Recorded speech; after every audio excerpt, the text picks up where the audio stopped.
By the end of this video, you will have an understanding of institutional reference points. It's a very specific range that price refers back to, and there's a very specific reason why it comes back to these levels, which I'm going to explain to you guys.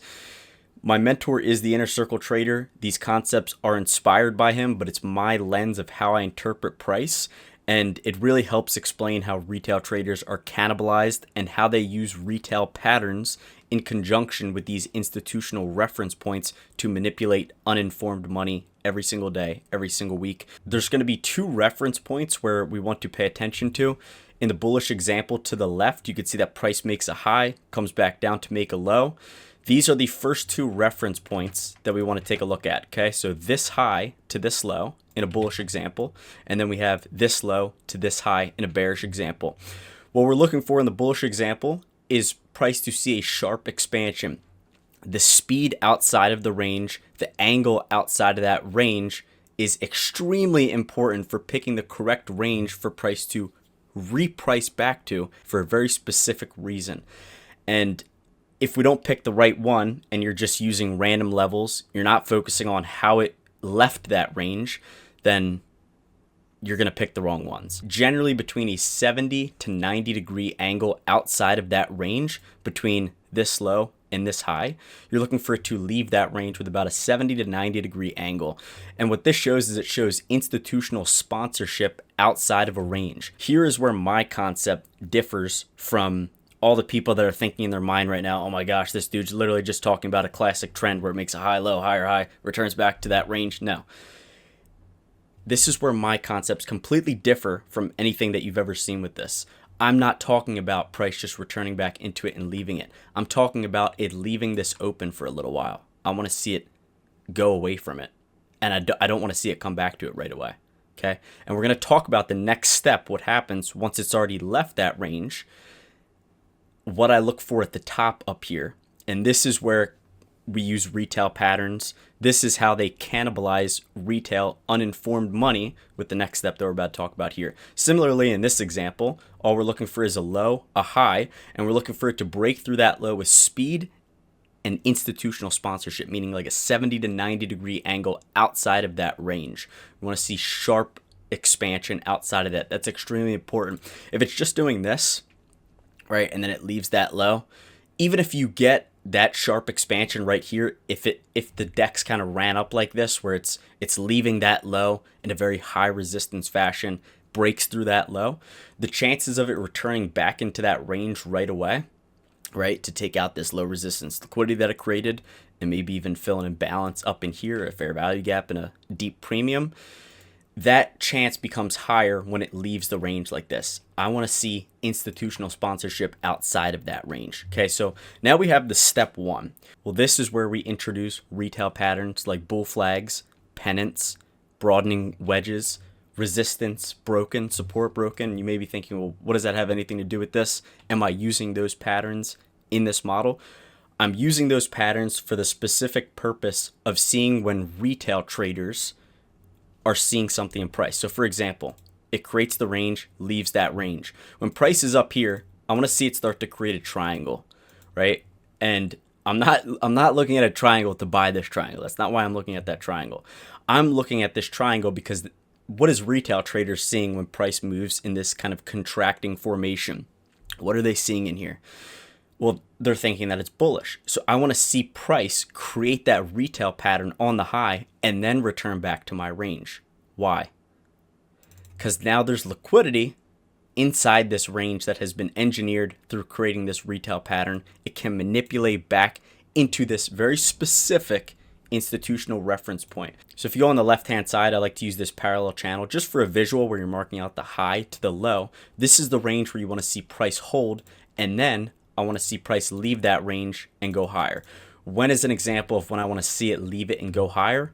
When I have a draw on liquidity and when I know where price is going. So in the Discord where I'm going to be uploading the rest of these videos, there's approximately about 6 that I'm going to be uploading. It's just going to dive into a full in-depth explanation of this strategy.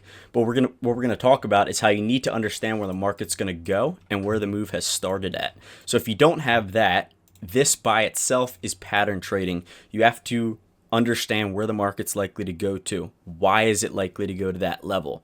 when should it go to that level. Without that, this is pattern trading. So it's extremely important to understand, okay, we have a premium level where the market's likely to reprice to, then we use this. So if you guys are interested in that, the Discord link will be down below. I will throw in a free trial in there, so if you guys just want to check it out for maybe get like a free episode or whatever, you can do that if you'd like. So if we do flip it, okay, if we just want to flip it, this is what it would look like in this scenario. It creates that triangle. What are retail traders thinking?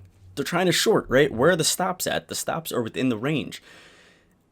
Okay, I want to place my sell order where those buy stops are, and I want to be in that institutional reference point, okay? This can be ran up in a few different ways. Here is another reason why most traders go wrong. This works in a specific profile. There's a specific profile that the algorithm, whether you believe that or not, I personally believe it. There's a specific profile where this works best in. On a super low resistance day where it's really, really going for liquidity. It's just sharp, not many retracements, just keeps repricing higher. This isn't going to work that well because it's not going to return back into this range. It's just going to leave it open. If you guys are interested in learning more about this model, I will be uploading 6 more videos in the DDTR premium section of my private Discord. I'm going to be covering all elements to high probability analysis using this. This is the pattern, but there's a real narrative behind why it works from an institutional perspective, and there are several elements to consider when it's going to return to these ranges based on time, based on the profile that price is in, and a few others. So if you guys are interested in any of that, the links will be down below. Also, I will add a 3-day free trial link down below. So if you guys just want to come in and watch episode 2, you could do that as well. So we're going to be talking about that in the few week series in the Discord as well, how there's a specific profile when you want to apply this. There's so many different elements that most retail traders don't even consider. They just go into the market with this perspective. And if you don't think that there's big money that wants you to be on the other side of their trade so that they can get filled on their orders, you're crazy. Why wouldn't they manipulate it? Why wouldn't they do what they can to get more money out of us? Like, do you really just think that they're just in here rolling the dice just like retail traders are? No, of course not. So we want to refer back to these very specific reference points. And this is where I want to be buying, where stops are and where these institutional reference points are. It doesn't have to look like this. So it can be ran up a different way. It might create a high, a low, sharp expansion outside of that, speed outside of that range. It might consolidate here, and then it might break out above the high. What is retail doing? They're buying. What am I doing? I know retail's buying, so I'm waiting. I'm just sitting on my hands. I have my predefined level marked out, which is this specific range over here. This low is going to be protected. So retail trader, it sets the hook on the classic retail trader. Everyone sees this. They're going long. I'm waiting. I don't care. I don't care what price does. It might pull back down. Then it might stop out them. And then it might create another triangle over here. And then it manipulates into my range. I'm buying. Okay. And again, there are other elements that you need to consider. You need to consider time. You need to consider the higher time frame bias. You need to consider, is it likely to be high resistance or low resistance? Or even in a profile where it's likely to represent, or where this is likely to show up? So those are all things that we're going to talk about in the Discord few week series. But it doesn't have to be a pennant. It could be a bull flag, right? It could look like this, where it creates that bull flag. Maybe it's retracing down. It looks like high resistance, right? Where it's just back and forth, but it's still trending. It's in that like parallel channel moving downwards, and then it leaves that, right? So retail traders, as price is creating this bull flag, they're accumulating longs, whereas I'm waiting because I know the specific range. The whole idea is that we have a fixed price level where we're going to be buying at. If it's bearish, right? Bear flag, it drops lower. The retail crowd's looking bearish, okay? I already have my predefined range where I want to be selling at if the bias is bearish, if it's the correct profile, if it's the correct time. So there are other factors, like I said again, that we will be talking about in the Discord. Once it returns back up into here, I know that anyone looking short in here, they just got stopped out. Okay? I'm just waiting. If it returns back into this range, I'm selling right there. And then I'm going to watch it leave that area and go for the engineered lows over here. And also that discount level that I'm targeting along with my higher time frame bias. So this is called the DDTR model. Daniel Trading Ranges is the name that I've coined it. And it's basically, we're cannibalizing retail traders. We're thinking from a higher institutional perspective. We have a very specific fixed range that we're working within, and we're fading retail concepts. If 90% of retail traders are wrong, right, long term, well, obviously their patterns aren't working. So I've incorporated that into this model, how we can manipulate that ideology and look to cannibalize them when we're going in. Okay, we're trading a very specific range. We're looking for it to leave that specific range in a certain fashion. And that's what we talked about here with speed, with velocity, with a sharpness of a 70 to 90 degree angle outside of that range. Okay, so there's a few different ways at the top that retail pattern can be presented, right? It could be in the pennant where it's just kind of contracting like this. It could be a bull flag like that and then drop off, right? Pennant, drop off. It could be something like this where it's just in a range, breaks out of that range, captures the liquidity there, and then moves in the opposite direction. There's a few different ways. I'm not super specific about it, right? It's either going to be a triangle, that pennant type shape. It could be the bull flag. It could be a consolidation, breaks out of that range. Sometimes it even looks like this, where it's like that seek and destroy that ICT talks about, or the broadening formation, and then it leaves that and then returns into my specific range. Oh, that looks a little bit off, but you guys get the point. So I want to see that on a high when I'm bullish. I want to see whatever retail pattern on the high and then the manipulation into my institutional range, the DDTR range. If I'm bearish, okay, and price creates that range like this, I want to see that same thing on the low and manipulation into that DDTR range as well. This is the model that I'm teaching here. There's many different ways that you could use these ranges. This is one way, and it beats the bricks off of any other concept on YouTube. I do not care. I spent so much time studying this, and this is exactly what the market is doing. I will be talking about more of the bank perspective and why it's returning back into this range in episode 2 in the Discord, but let's move on to the next point. Now, once you guys see this, you really can't unsee it because your eye just becomes a magnet, like that exact point, and you'll see how price respects it. But we want to see that retail pattern once price leaves that range, because that's really what's going to create the liquidity. Let's move right over here. Again, I don't have any predefined examples in this range. My eye just goes immediately when I see these sharp expansions. So this is what I want to train your guys' eye to see. That 70 to 90 degree move that leaves a price range. Well, damn, where's the price range here? The price range is right here. Okay, and I want to see it leave that range in what? A 70 to 90 degree fashion, because this is that institutional sponsorship outside of that range. Now, what do we have here? We have a few different things that retail could be seeing. Okay, it could be the triangle right here. Okay, and then you can see this is 930 right here. Price manipulates down into this range. I want to be a buyer inside of this. And then where does price reprice to? The opposing liquidity. You have the buy stops here. You have the buy stops above here, right? What's another way that retail could be seeing this? They could be seeing it in this tight range. Okay, it's moving back and forth, breaks out. What is retail thinking? Oh, well, we have a level of resistance, now turns support. Nope. It's going to return back down to this specific range. Now, some of you guys might be a little bit confused right now, so I'll clear the air. It doesn't have to be high, low, higher high. Sometimes it'll look like this, where it creates a high, makes a low, and then a higher high. That's what you see right here, where it makes that low, high, lower low, and then it makes the higher high. All I care about is the range that it leaves. And then we have the same thing. If we just move over a little bit, you can see that we have this high up here. We have this low down here. Okay, we're going to mark that out. And you can see that price breaks above here, right? What could retail be seeing? Well, they could be seeing a triangle like this. It's just retail concepts. They're just very subjective, okay?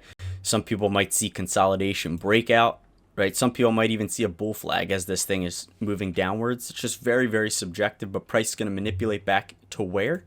It's going to manipulate these stops. That's number one. And then it moves back into this high to this low with what? With a sharp expansion outside of that. If it's not a 70 degree angle at least, What does that tell me? Well, just by that, I know, well, it likely left the range like this. Okay, and I don't really care for a range like that. I want to see institutional sponsorship outside of this. Returns back into it, and then we deliver higher above this new week opening gap, and the buy stops above there. So you need to know, again, where the market is likely to go to.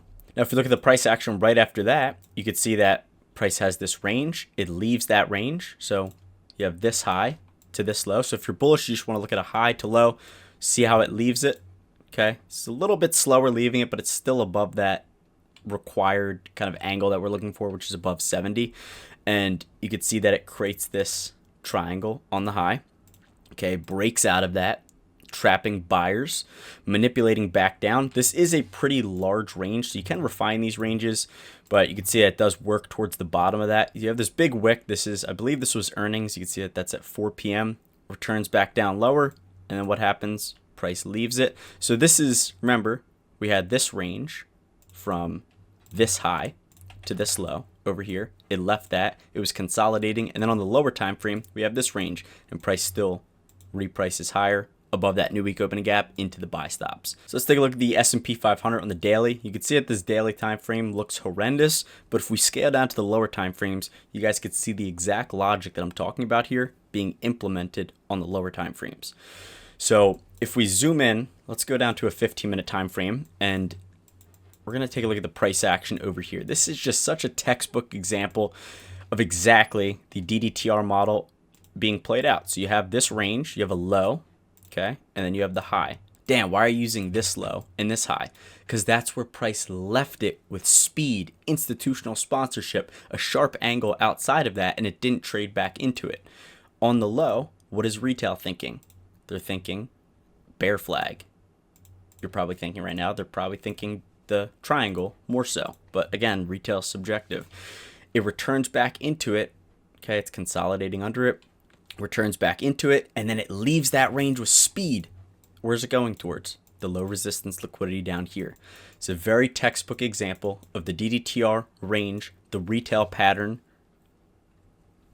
being cannibalized as price returns back into this range. So we're looking for that pattern to be manipulated back into a specific range, and then see price leave it with speed. Boom, boom, boom, boom, boom. Just keeps going lower because it's targeting the liquidity under here. What do we have over here? We have a very similar thing.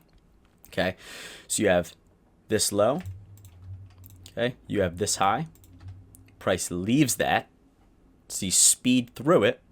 Okay, why am I using this low to this high? Because there was sharp institutional sponsorship, left that range, didn't return back into it right away.